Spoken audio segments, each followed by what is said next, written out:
What is up, Betterment family? This is Alex VanHouten in Better Daily, and we are talking about healthy social media use this evening. And in this Better Daily seminar, those who are able to join us live can ask their questions. And I encourage you also to drop any follow-up questions in the group because social media is a very, very force in the world right now, whether we like it or not. And our ability to use it healthfully has a major impact on our individual lives. So we're going to go through some stuff tonight. I hope you'll find valuable. And at the very end, I'm going to teach you how to win any argument on social media ever, guaranteed. And if not, I owe you some money. So that let's do this thing.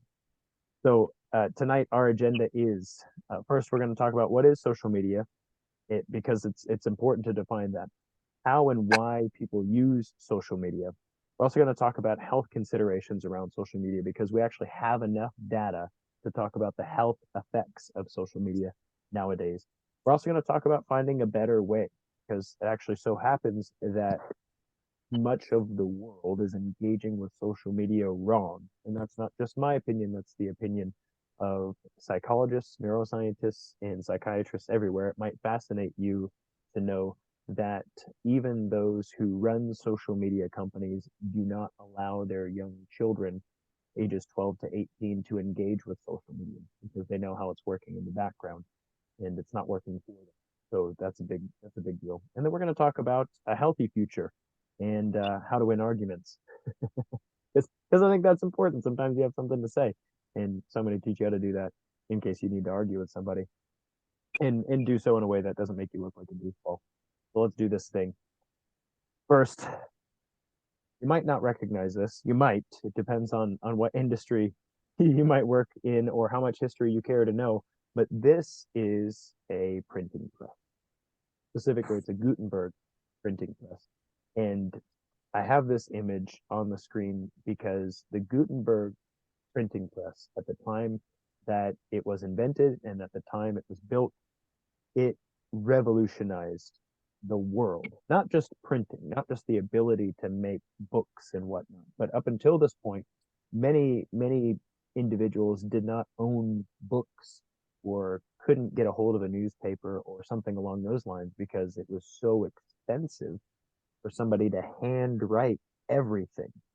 In fact, we even have in historical museums, we even have something called a Gutenberg Bible because it was actually around the time of the Gutenberg printing press that the Bible started to become massively available to people, not just people who were extremely rich or were of the monastic tradition, but this actually decreased the cost significantly for people to own something like Bible. So it was a very, very, very powerful invention, and it changed everything. In many cases, it increased the literacy in communities significantly. It changed the way that media was proliferated to the community. In fact, once upon a time, I don't know if you're a churchgoer or not, but once upon a time, if you wanted to hear the Bible read, you actually had to go to service. That was the only place somebody knew how to read the Bible, and they had a copy of it, right?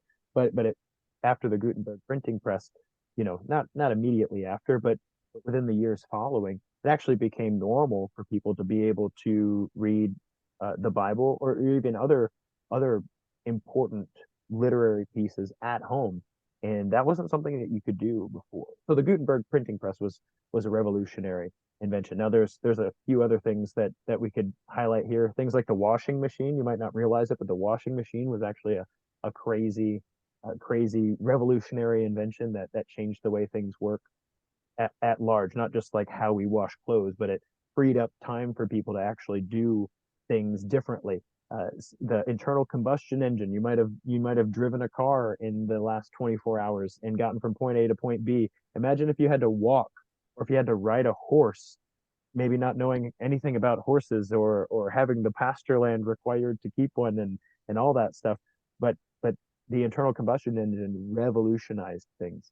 And here's the thing, we're not talking about this a lot in the world at large, but social media is a revolutionary invention, and we actually call it in the business world a disruptor.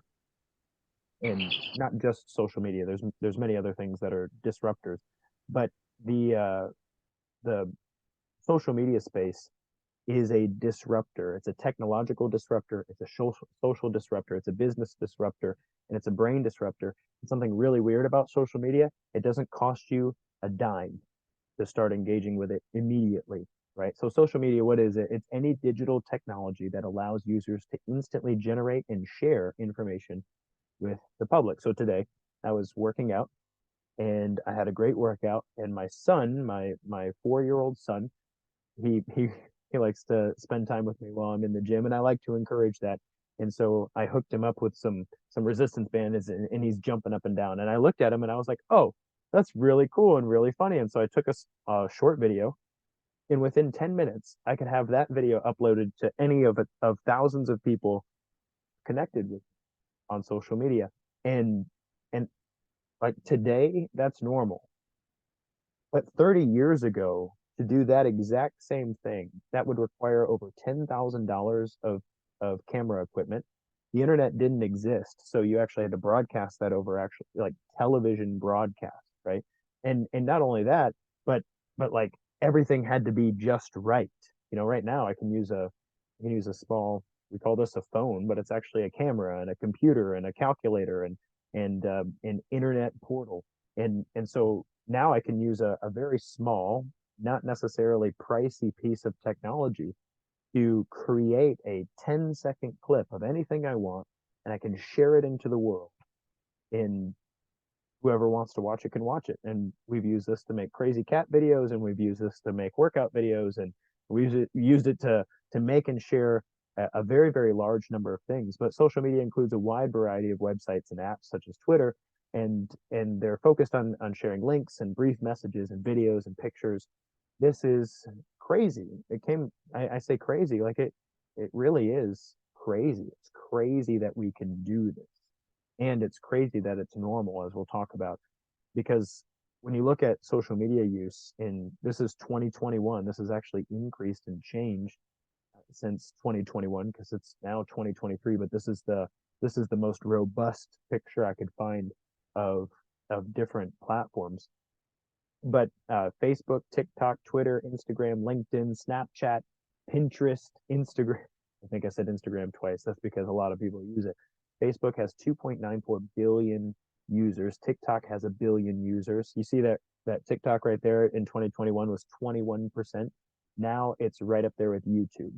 So TikTok has actually jumped over all of the other social media platforms in the last 2 years. And TikTok and YouTube are neck and neck for percentage of users in the world. 237.8 million people on Twitter, 2 billion in Instagram, 774 million in LinkedIn. There's a lot of people worldwide currently using social media. And like imagine like this is more than multivitamin. Like people don't eat multivitamins like they use social media. This is more than like not even this many people eat steak every day. Okay? Like I want you to wrap your head around how invasive and pervasive this particular technology is. And so I have a question for you, and it's worth reflecting on for yourself. What social media do you use and why? And and think about that for just a second. Just try to picture it. Try to picture what you use. Maybe you use Facebook on a regular basis. Maybe you use YouTube on a regular basis. Maybe you're on Snapchat. Maybe you're on some of the lesser known ones. There's some with like really weird names that I can't even pronounce because the majority of the users are over in Asia, and well, they use that social media and we don't even know what it's called. But but it's worth asking yourself why. Do you use it to stay connected to friends and family? Do you use social media because you're bored? Do you use it for your business? Do you use it because it's interesting and you like trying to keep up with what's happening in the world? It's worth identifying what social media you currently use and why, because we're going to talk about some things in a second that that will help us with regard to making this revolutionary technology work for us, because there's a lot of ways that it's working against us, and I want to highlight that for you this evening. So we need to talk about how and why people use it. So how much time do people spend on social media currently? The average worldwide, globally speaking, the average daily social media usage of internet users is 147 minutes per day, which is up from 145 minutes per day the previous year. So we're slowly climbing. You can see in 2012, the average internet user used social media about 90 minutes per day. This is back, almost over a decade ago, when we only had Facebook and we only had Instagram and we only had Twitter, and maybe some of you were on MySpace still before you came over to the dark side. Um, but it's really interesting that the Philippines is a country with the most social media usage per day, with an average of 3 hours and 53 minutes. So in the Philippines, it's normal for the average internet user to spend almost 4 hours a day on social media. 4 hours a day. That's the amount of time it takes for the average marathon runner to run a marathon, 26 miles a day. That's how much time they're spending on social media. In comparison, social media in the U.S. was just 2 hours in 3 minutes. So in minutes, that's 123 minutes. So that said, when it comes to social media usage, and you're looking at how people use it, why they use it, um, it's if you ask people, why do you use social media, most people say it, on the plus side, it increases their access to information. So maybe you come across things you would never have come across before. For instance, I follow in my business page, I follow a nutrition research website that regularly, in fact, daily, puts out new nutrition research. And they don't do new nutrition research. They just follow nutrition research journals, and they don't publish it. What am I trying to say? They repost them. So they just repost the stuff. So it's like a funnel. It's like a spotlight of something that's happening in the world. And that's really helpful to me as a professional, because I work in the health and fitness industry. I like to know what new research is coming out with regard to nutrition, so that I can help my clients well, and so that I can update my information, right? So so access to information is increased with social media use. Things like ease of communication. I'm connected with a bunch of families through our church that I see on Sunday, but also, I teach Sunday school to the kids, and so I get to see during the week that, little Jimmy played a baseball game and he had a great go of it, and that dad's really proud of little Susie's soccer game, and that sort of thing. And so it helps with the ease of communication. So when I see somebody in church, I can say, hey, I saw that your son had an awesome baseball game. Looked great in the pictures, right? Something like that gives an opportunity for us to stay connected. And last but not least, freedom of expression. So anybody, anytime, anywhere can type something very brilliant or something very stupid and post that in the world. And they don't actually have to, uh, well, they don't even have to think about it. I would recommend thinking about it. That's something I'll talk about today. But but you don't have to think about it. Your freedom to express yourself is very high, and you could argue whether or not that's good. On the flip side, though, respondents felt that social media, interestingly, worsened their personal privacy. We'll talk about data collection in a second, and also increased polarization in politics. There's a reason for that, and heightened everyday distractions. In fact, one study found that the average American's ability to attend to something went from 12 minutes in 2012 to 5 minutes in 2022. For reference, goldfish have an attention span of 7 seconds. So we're still doing better than goldfish, but that's not good. That's not good. It's not good that we're losing our ability to attend and focus. And one of the major drivers of that is, I get a ping in my phone, and I was working on something important, and now I'm like, oh, I gotta check my phone. I gotta see. Oh no, there's a little red circle with a one in it. Like I gotta go fix that notification, right? So our ability to attend to things, and things that remind us that there's this whole virtual space out there with all of our friends and people we care about, and some people we don't, and they're all there, do chattering away while we're working on something, and so that's going on, and it's very distracting to individuals. So let's talk about how it works, right? So this is how and why people use it. Let's talk about how it works. So in your purview right now, you see a tree. Imagine you're really hungry, and imagine that you know that this is an apple tree. So you're walking along. I don't know why you're walking in a desolated meadow and very hungry, but we're there, okay? Okay, so then there's this tree in front of you. And the way your brain works, there's a myriad of these things called neurotransmitters, and they help you to decide what's important right now. Well, when you're hungry and you look up and you see an apple tree, that's very important because you could go get unhungry, satiated, Mhm. filled. You know what I'm saying? Anyway, you look up and you could get unhungry. That's a apparatus for being unhungry. That is an apple tree, man.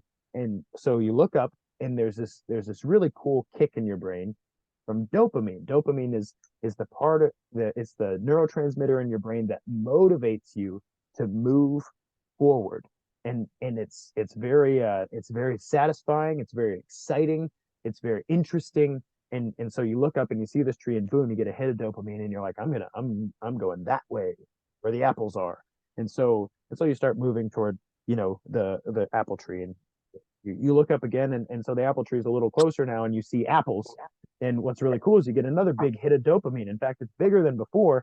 And dopamine's like, dude, you should eat apples. And you're like, yeah. And so you reach for the apple, you get another hit of dopamine. And when you finally bite into the apple, because apples are really good, you get a huge hit of dopamine. And it's very, very satisfying. And so, well, here's the thing. Uh, Social media has actually hijacked this system. And that's a problem. That's a problem. We'll talk about it in a second, but you should know that social interactions in real life not usually mediated by dopamine. Not if they're good interactions. And that the same way you look at an apple should not be the same way you look at your friends. Oh, it's my friend. They're going to give me something nice. I work with kids on a regular basis, and I ask kids to help with things sometimes. And so in a Sunday school setting, I say, "Hey guys, I need some help putting up the chairs." And why do they put up the chairs? Because it's helpful. Thank you very much, and you're a capable human being. And so they're stacking the chairs. And one little kid says, "Do I get candy for helping?" I'm like, "Candy for helping?" No, like, no, like you're just a good human. Help me with the chairs. That's what do you mean candy for helping? That's that's what a friendship based on dopamine would be like. Like, I'm going to come to your house for dinner because I expect something from you. I'm going to help you move because I expect you to give me something nice. I'm, you know, I think you see the picture here. Most social interactions that we like being a part of are not dopaminergic. They're not mediated by dopamine. But the social media space is mediated by dopamine. You make a post and you get likes and you get comments and you get little bings on your phone and you're like, ooh, yeah, there's a dopamine hit, and all this is happening in your brain, right? And it's very compulsive, as we'll talk about in a second. It's very reward. It feels like a reward for yourself.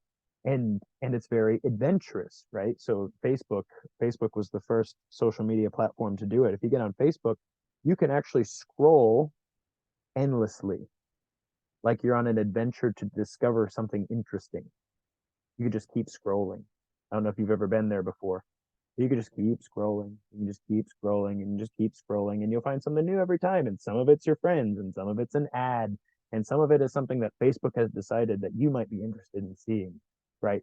So so what you need to understand about why social media has become such a powerful force in the world is because it's kind of tapped into this little place in the brain that is highly rewarding. It's the same system that alcohol, sugar, cocaine, heroin, it's the same system that makes drugs so addictive to people, is the dopamine system. And well, it's a very powerful system. So we've got it works via the I don't know how much you care to know about the neuroscience of the brain here, but basically it works on the frontal cortex, it works on the hippocampus, it works on the nucleus accumbens, and it mediates things like reward. You get big hits of dopamine when things are rewarding. Like I just coached a kid's soccer team today, and when they score a goal, they get really excited. They're like, "Yeah, way to go! Woo!" That's a huge hit of dopamine. It's very rewarding. And when kids play soccer, the reason that they will keep kicking the ball toward the goal is because it's very rewarding to hear the crowd cheer and to feel proud of yourself and to see the ball go into the net. Like, yeah, big reward, right? It's also a pleasure center. Dopamine's pleasurable. So let's say it's the end of a very long day and you've done a lot of things and you would really like a glass of wine. Alcohol is a dopaminergic drug, right? That's pleasurable, be even euphoric if it's a huge hit of it, right? But the social media works on the same bent. I know a lot of people who would say, at the end of my day, finish work, and then I open my phone and I could be there drooling for like 2 hours, and you could be on YouTube or TikTok or Twitter or whatever, and just wonder. Here's an interesting dopamine mediates motor function. So the motor function is your ability to move, walk, lift, run, right? While you're getting hits of dopamine, it's like your body's moving, but you're not. So that scroll thing I just demonstrated, that scroll thing on my phone, that's in your mind, not the same thing, but in your mind, it kind of feels like you're going places. Isn't that weird? Very weird. You're sitting on your couch, but you're going places. You're in your car driving, actually going places, but you're like, hey, I wonder what my message is. Don't do that. Bad for you. You might not be going places much longer. It's also a compulsive neurotransmitter. Compulsion means you start to do it before you even think about it. So the average American picks up their phone 150 times per day.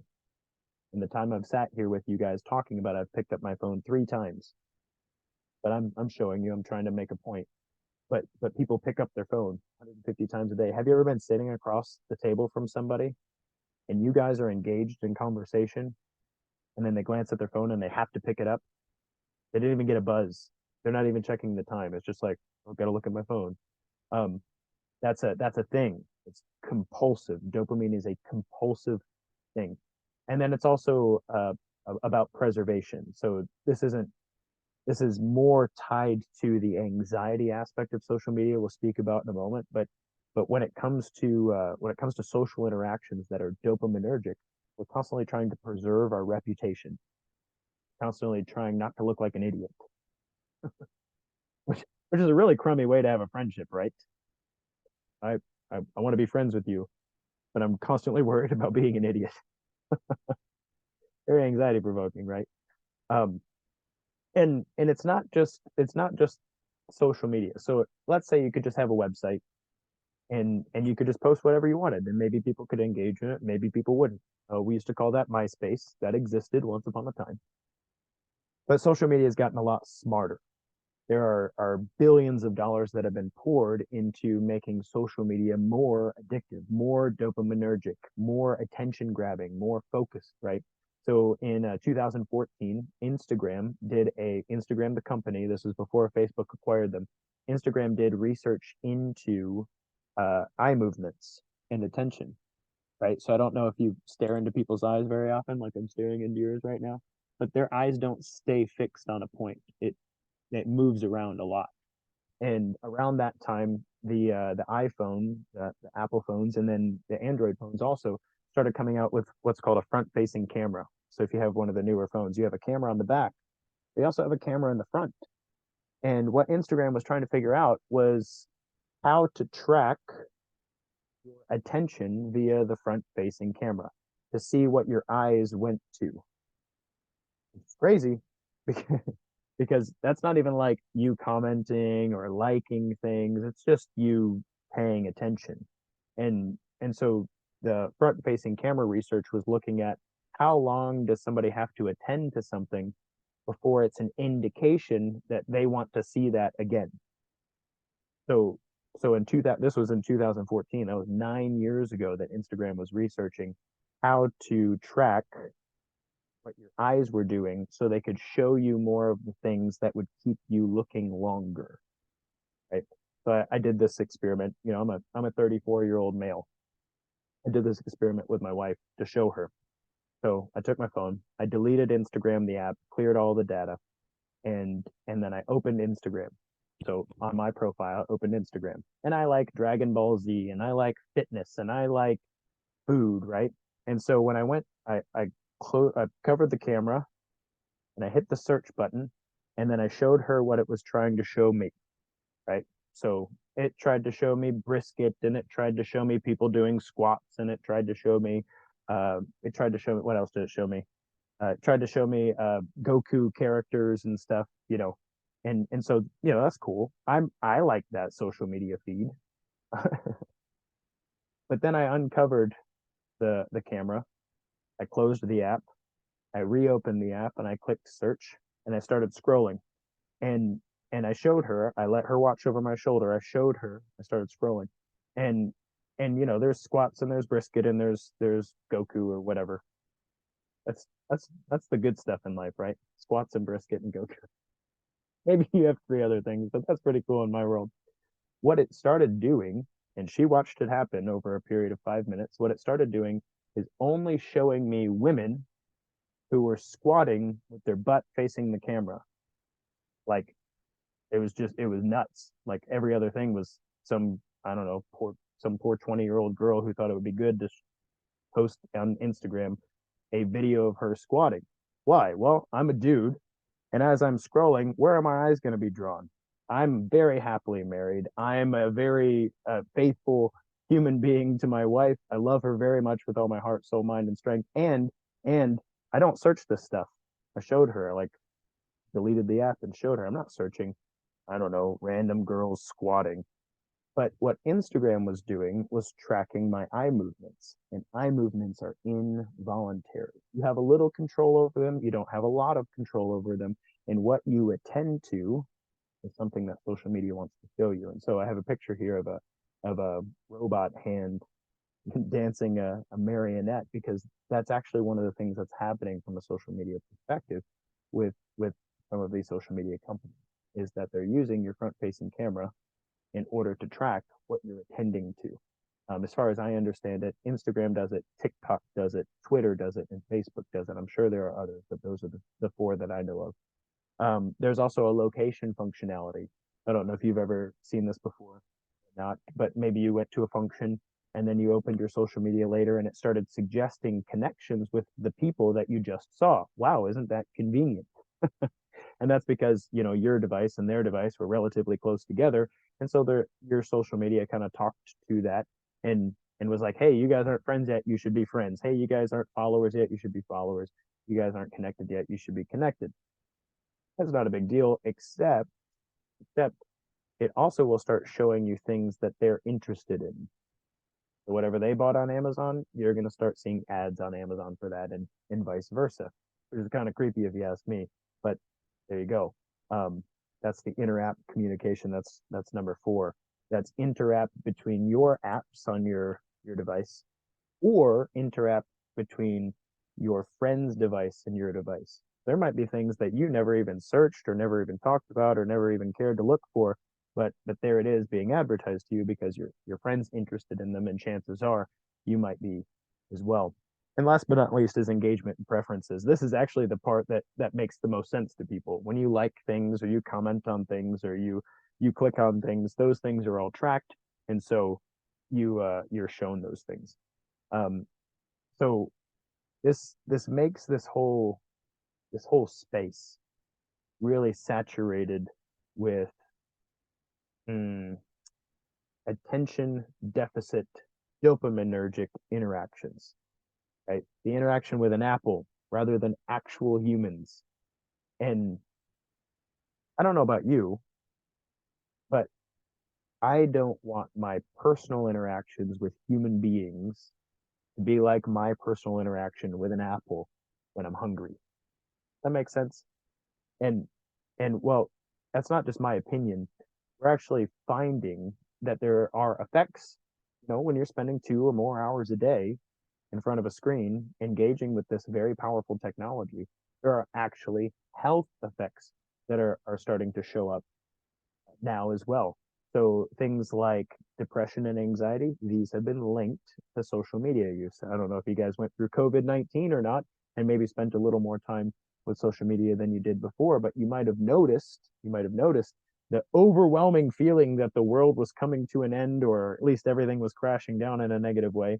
And that's very depressing, right? Similarly, there's a lot of anxiety uh, wrapped up in thinking there's so many things happening all at once, whereas once upon a time you just didn't have access to so many things, right?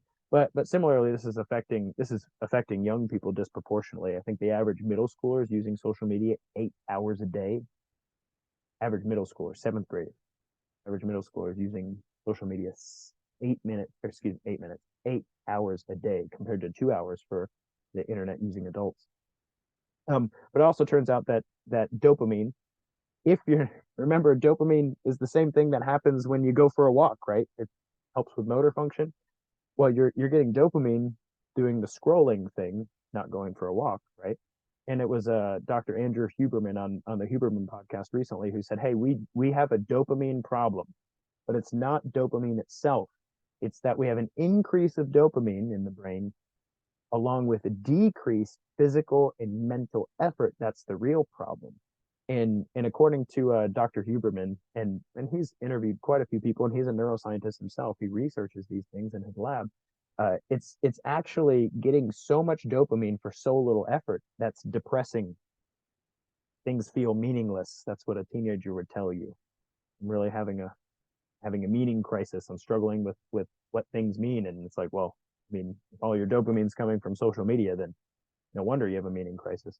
Also turns out that people who spend more time on social media tend to have lower self-esteem. So I can't remember who said it, but they said that social media pictures and comments and blah blah blah, they're like the highlight reel of people's life. And so if you're saying like, oh man, they're in Florida right now, isn't that wonderful? Oh wow, they just bought a new house. Oh wow, they just got a promotion. Like makes you feel kind of crummy, right?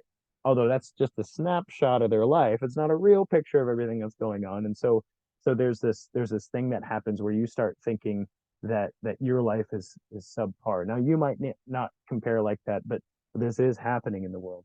This also turns out to affect people's self-control. You might read comments sometimes and go, "Wow, how can somebody say that sort of thing to another human being?" Like, man, the internet can be a rough place, right? And so there's actually less self-control involved in dopaminergic relationships, right? So again, remember, dopamine is the same neurotransmitter system that mediates things like heroin, cocaine, and alcohol, right? When do people have the least amount of self-control they're ever going to have? Oh, drugs, no joke. And similarly, the self-control aspect of things is lacking in social media. It actually contributes to overeating. Go figure. When your brain's flooded with dopamine, you know what you want? Uh, Potato chips. I'm just kidding. I don't know what you want, but but when things feel like there was a great study done on alcohol and overeating, and the likelihood that you are going to consume hot wings significantly increased with every beer that you consumed in a sports club. So if you didn't have any beer, the likelihood you'd have hot wings was very, very low. But if you had 4 beers, the likelihood that you were going to have hot wings after that was very, very high, right? And it was, dose dependent. And why am I talking about alcohol here? Well, it actually showed that the dopaminergic process of inebriation, that's consumption of alcohol and resulting ethanol in the brain, that actually increases the likelihood that you're going to eat high fat, high satiating foods, right?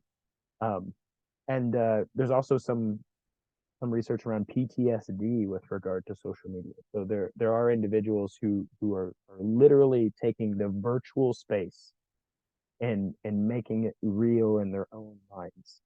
So right now there's this terrible trend on Twitter where like racial arguments or violence is projected pretty intensely, and people are saying, wow, there's all this terrible stuff happening in the world where the actual number of crimes and violence is significantly smaller than it was 10 years ago. And people don't know that because it feels like it's real. Right? So the real world is starting to get clouded with the virtual world in their space. So before I talk about a healthy way forward, here's some ways that we can curb classic social media, okay? Because this whole front-facing camera thing, location tracking, picking up your phone 150 times a day, being addicted to dopamine via social media, that's actually something we can do something about. You really can. It's kind of like sugar. It's kind of like once you notice that you're having 40 grams or more of sugar a day, it's not hard to start knocking it back when you start noticing where sugar is coming from in your diet. And similarly, social media is a lot like that. So first, uh, I've got 7 things for you here. First, be selective in your responses. So if you're connected to quite a few people on social media, just because somebody comments something or likes something or shares something does not mean that you actually have to engage with all of them. And I know maybe some of you are like, duh. That's not well duh for some people. For some people, that feels like a like a necessary thing. I'll give you an example. When somebody texts you, do you feel that you have to respond right this moment, or they will think poorly of you? Yes or no? Now, people from a earlier generation, they might be like, "Well, that's dumb. Why would you feel that way?" Like, I'll respond when I'm good and ready. Thank you. Did you know that 98% of Generation Z, that's the generation after me. My little brother's 10 years younger than me. He's part of Generation Z. 98% of Generation Z say that it is a insult not to respond to a text as soon as you're able. Like it's an insult. Like it would be like me calling you a bad name or punching you in the face. That's that's what Generation Z thinks about text response. And so there's this pervading feeling throughout the social media space that whatever people interact with my stuff, I have to respond. And so I remember when I first started using social media for my business purposes and started to understand it from a different perspective than just, staying connected to long lost family members and whatnot, especially as a business owner, it was really important that I did not respond to everything, especially the haters, right? Haters gonna hate. Trolls should stay under a bridge. But here they are. They say things and they do things. I've been a trainer for 17 years and I still get people who want to give me a hard time about my pull-up form or something. They don't know I have Ehlers Danlos. They don't know anything about my exercise history, but man, they see a video on social media of some guy doing pull-ups and they got to say something, right? Uh, if you don't respond, one of the cool things about the fact that 98% of the content that people consume has been generated in the last 24 hours, if you don't respond, people just forget about it. They really do. Remember that whole 12 minute to 5 minute attention span. If there's something negative that that happens in the social media space, you don't respond to it, then it goes away. It really does. Crazy. Number two, create versus consume. So the whole scrolling thing is you know looking for something, adventurously looking for something, really adventurously. But but if you use social media with the purpose of creating or the purpose of sharing something, I remember during the pandemic, I was a business owner, still had social media, didn't really like engaging with it because it was really negative in general. I remember I thought, you know what? If I could read the Bible, because I read the Bible on a regular basis, and if I come across something that feels particularly pertinent, I'm just going to put it out in the world. I'm just going to quote the Bible. It was crazy how many people were just arguing with a verse, and I didn't even say anything about it. But here it is. Here's the verse. What was it? What man by worrying can add 1 minute to his life? That was a fun one during the pandemic. But there you go. Argue with Jesus. I didn't say it here. But I shouldn't have said that. My point is, if you create versus consume, that actually changes the relationship of social media to your brain because dopamine is a consumatory process, whereas creativity, productivity, in a moment we'll talk about oxytocin, which is a very different neurotransmitting system, actually will have a very different effect. So when you can share things of yours, then that's better than having to scroll through stuff. Number three, if you prioritize focus and attention, you can be selective about notifications. So even in Better Daily, you can actually say, I want to follow that person. Like there's an ability to go to a profile and follow, right? So like let's say I love all of Alex's stuff. He's awesome. I want to see what happens when he does. So you can select to get notifications when Alex posts. But you could say, I don't know, who am I going to pick on? I'm gonna pick on you, Robin. I don't know about that Robin guy. You don't have to follow him. You don't have to get notifications from him. And similarly, you can do the same thing on Twitter. You can do the same thing on Facebook. You can do the same thing on Instagram. You can even turn off notifications altogether. So if that little round circle with the number in the middle really bothers you, can you just tell your phone, don't tell me that. You can go into your settings and you can say, all right, here's that app. Don't tell me that stuff's going on. I want to consciously decide, I've got 15 minutes that I wouldn't mind engaging with my friends on Facebook for. I'm going to do that. I've got 10 minutes. I can post my Lift 100 results in Better Daily and check on my friend Katie and see how her yoga practice is going. I'm going to do that, right? So you can do that, and I highly encourage you to be selective about your focus and attention. And a lot of upgraded operating systems now have the ability to create different focus profiles, meaning I can say when I'm at work from the hours of 6 a.m. to 3 p.m. I'm in work mode. And for me, working from a business perspective, I don't mind getting notifications from social media. I get messages on Instagram all the time from people who are interested in Better Daily or interested in a coaching program or something. And I want to be able to respond to that relatively quickly. But when I'm playing with my kids, 3 p.m. to 7 p.m., I don't want my phone to bother me about anything. So I say, hey, this is personal time. Don't ring, don't buzz, don't ding. And I'm sorry if you have texted me at 4:30 p.m. on something urgent. I'm not at my phone right now. I'm playing with Bennett. And well, I just have to wait till I'm ready. So, I mean, if there's a really emergent thing, call 911. I'm getting feisty. Better watch out. All right, number 4. Comparison is the thief of joy, as they say. And really it's important that people understand when they engage in social media, specifically Twitter, Instagram, Facebook, TikTok, Snapchat, YouTube, that comparing your life to what you're seeing in the virtual world is not beneficial to you, not going to be helpful to you. That the highlight reel of somebody's life is not your better. And we'll talk about better in a second. Number 5, it's okay to be bored. Don't let social media become your go-to activity.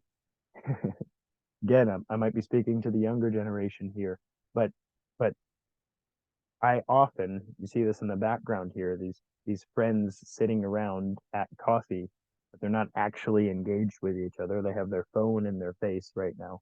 I've seen this when people have to stand in line to wait on a movie at the movie theaters. I've seen this when people are standing in line in the grocery store. I've seen this when people are stopped at a stoplight. They got to open their phone and start goofing around on that.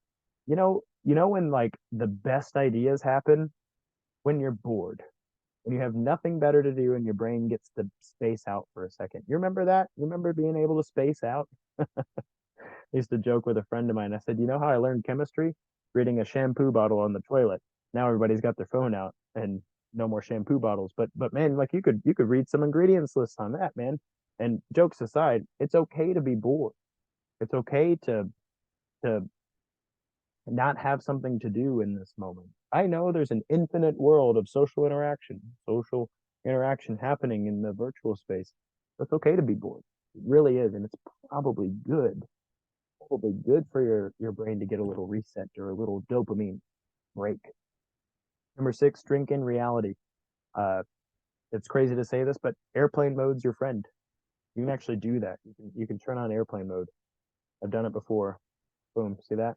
Turn on airplane mode. Now, if I try to open social media, I'll get about 3 seconds in and go, oh, I'm on airplane mode. Why is that? Oh, duh, because I didn't want to use that right now. And it can't ding you, can't buzz you. Even if you absentmindedly pick up your phone and try to do something with an app, it won't work. And well, that's just fantastic. That's actually something I do when I'm meeting somebody for lunch or when I have a meeting that's important to me. I will say, hey, put my phone on airplane mode.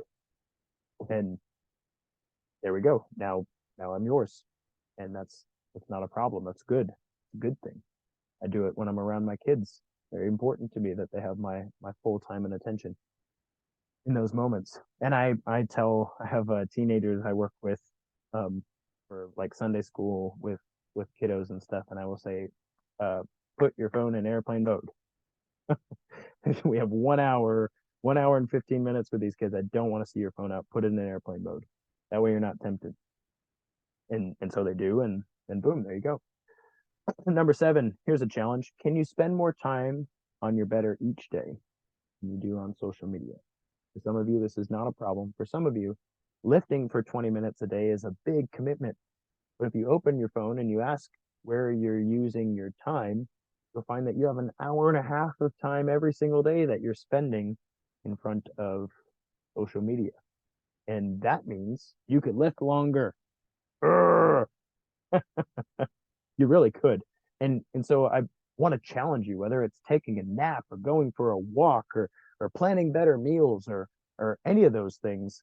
I want to challenge you to try to do more for your better via just a second. I almost I'm gonna lose you. I'm gonna lose you. Don't go anywhere. 1 second.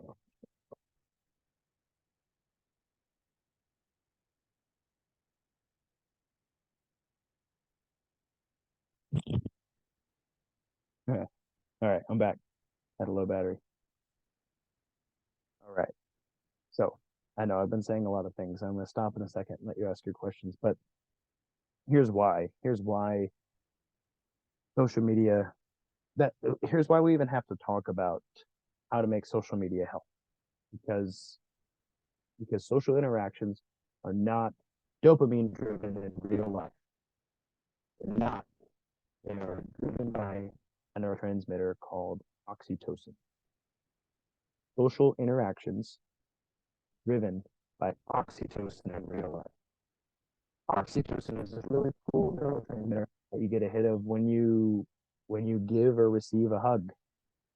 Oxytocin is something that hits your brain when you either do something really kind for somebody else, you get to act on kindness, compassion, empathy, or when you get to see somebody act with kindness or compassion towards somebody else. If you walk out of a building, you see a lady who's walking down the street, somebody bumps into her, and all her papers fall on the ground, and a young man dips down and helps her start picking things up, you get a hit of oxytocin.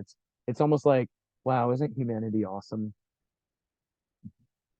Oxytocin is also what's released when you pet a dog or when you watch those videos of the owners returning home and the dog's all super stoked. You're a pet person. You're like, yeah. And if you're not a pet person, it's when the military personnel come home. The kid gets super stoked and runs into daddy's arms and is crying. That's a huge hit of oxytocin. And oxytocin is a powerful hormone. It's anti-anxiety, it's anti-depressing, it's joyful, it feels good, it lowers your heart rate, but it's also it lowers your heart rate, but it doesn't make you tired. It makes you happy. And so in humans, it works on the medial prefrontal striatum, amygdala, hypothalamus, brainstem. I often think of dopamine and oxytocin on opposite ends of the spectrum. Dopamine is an immediate reward. I want this thing. It's going to make me feel better. I need to eat it. I need to whatever. Oxytocin is a much longer term thing. Oxytocin is actually the neurotransmitter that binds mothers to their children. It's the neurotransmitter that binds monogamous, not just male female relationships, but also in mammals like prairie voles. They mate for life. Albatross mate for life. And oxytocin is the neurotransmitter that does that. It's part of social perception, trust, empathy, and so it's a very, very, very powerful neurotransmitter. The problem with social media, the reason that it's unhealthy unless you actually put some guardrails on it, is because social media is at its core a dopaminergic process. It's built that way. It's built on attention and focus and reward and addiction and adventure and all those things, compulsion, right? You can use social media in a way that brings oxytocin. That's not the platform that's built on. And so, you know, one of the things we're doing in Better Daily, one of the things we're trying to do is to create a healthy way forward with regard to social media. And the goal in our community, the goal in what we do in Better Daily is to create a virtual space, oxytocin based social interactions, true social media. Gosh, maybe I shouldn't call it true social. That's another social media platform, but real oxytocin based social interactions, not dopaminergic. Don't have millions of dollars coming in from advertisers to get your attention more, right? So the positive effects of better dating. What if there was a social media space that instead of depression, you actually, when you used it, you had a mood boost. Like it made you feel good. Like you open the app and you're like, man, I'm so glad to see that humanity's awesome. I want to be more awesome too. Mood boost. Instead of anxiety, some inspiration. Like, man, I'm worried about a lot of things, but you know what? That's important. Maybe I need to do more of that. Instead of lower self-esteem, you feel more higher self-worth for yourself. Other people are getting better in their own way. There's no reason you can't get better in yours. Instead of less self-control, what if you were more disciplined? What if there was a way to engage in social media that reinforced your ability to lead yourself well? What if instead of PTSD, we got to celebrate overcoming things? We got to say, hey, like this was a hard thing, but I overcame it. Boom. Instead of like, the world's scary and I should shrink away further. What if instead of overeating, by using an app, using this app, you were inspired to eat better? That would be cool, right? What about a desire to improve instead of a fear of missing out or the influences of a hive mind? So, what would that look like? How would that have to happen? Well, one, authenticity would be required. One of the things about social media is that you can share your highlights and be like, "Yeah, you're so cool," or you could be completely anonymous, like on Twitter, and just be a troll. That can happen. Um, but a curated space where authenticity is required. Because we do that. We do that if people don't upload a real profile picture and if people don't make a post telling us about what it is that they're doing to get better, you just don't exist after 3 months in the app. Bye bye. Sorry. Come back next time when you're ready to be authentic. Number two, questions asked are greater than arguments made. So if you want to create a space that isn't dopaminergic, oxytocin instead. When somebody says something that you don't necessarily agree with, you can either live and let live, or ask questions about it, as opposed to arguing with it. Which is, what a compulsive dopaminergic relationship looks like. No, you're wrong. Here's why. Oxytocin doesn't do that. It says, I don't agree with you, but I love you anyway. Fine. You goober. What we say in my family. You goober. Number three, challenges shared with a growth mindset versus victimhood. Social media has a lot of posts. Classic social media has a lot of posts and a lot of content on it about oppression and all the things going wrong in the world. All things to be better for particular groups of people. But if you have a challenge and you shared it with a good friend, you would share it with the spin, I want to overcome this thing. I really do. Don't know how. Not sure. Different. Progress is celebrated. That's a thing that brings oxytocin. Default of encouragement and support as opposed to a default of criticism. So what we're trying to do is we're actually trying to create a model for the future of healthy social media. And what's really interesting, we started this enterprise 2 years ago, and we're growing and we're getting our feet under us. And this isn't my applications and social media space isn't my primary expertise. It's really interesting to see 2 years later, Facebook, Twitter, Instagram, they're actually changing their business model to be a more subscription based model as well. So in Better Daily, we have a freemium side of it, we have a premium side of it. And what makes the business work is not dopaminergic advertising. We're not trying to steal your attention and make you use the app for countless hours on end because that's how we get paid. That's not how things work.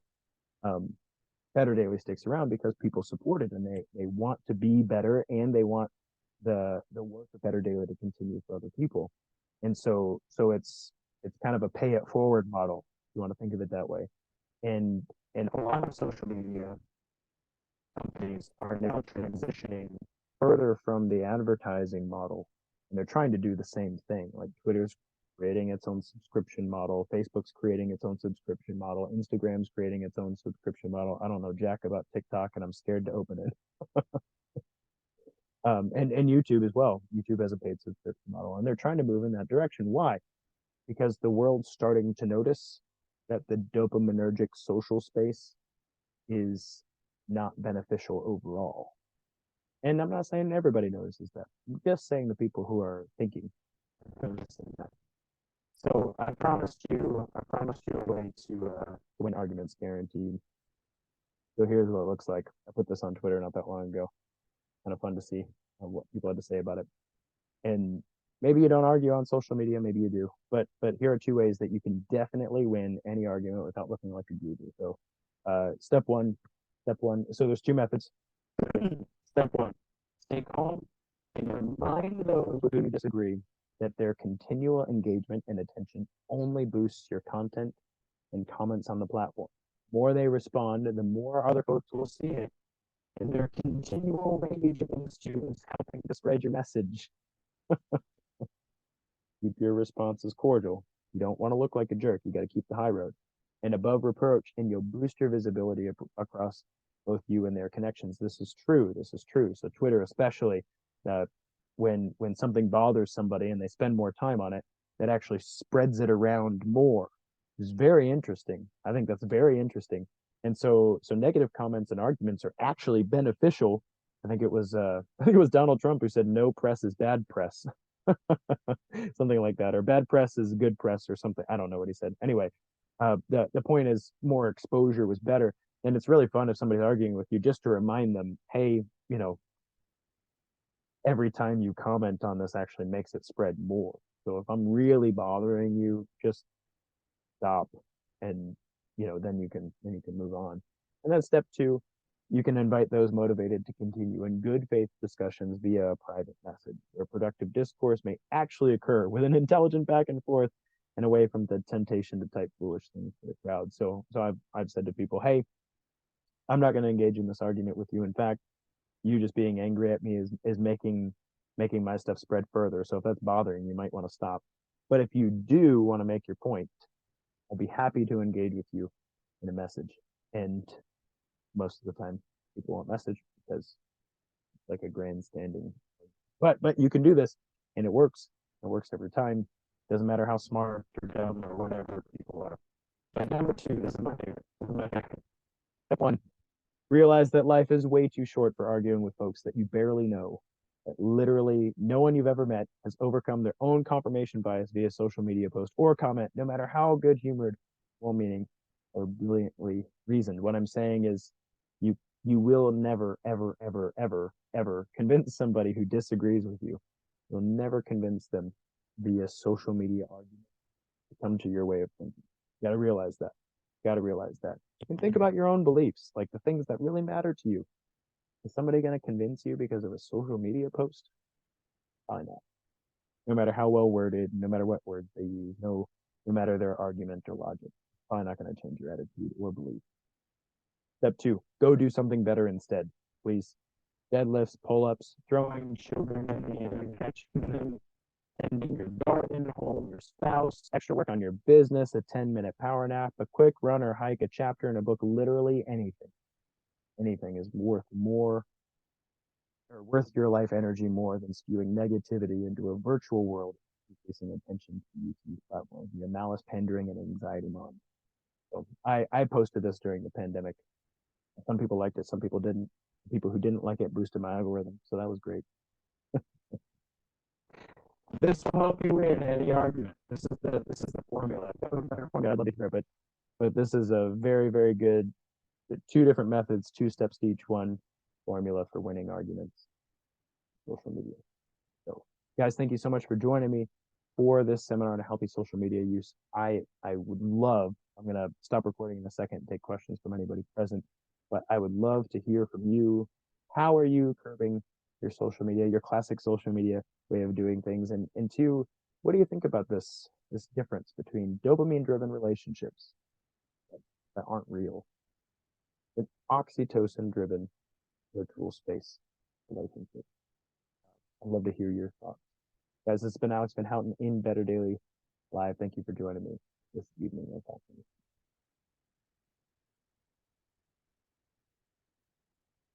up, Miss Lisa? I didn't see you pop in. Good to see you.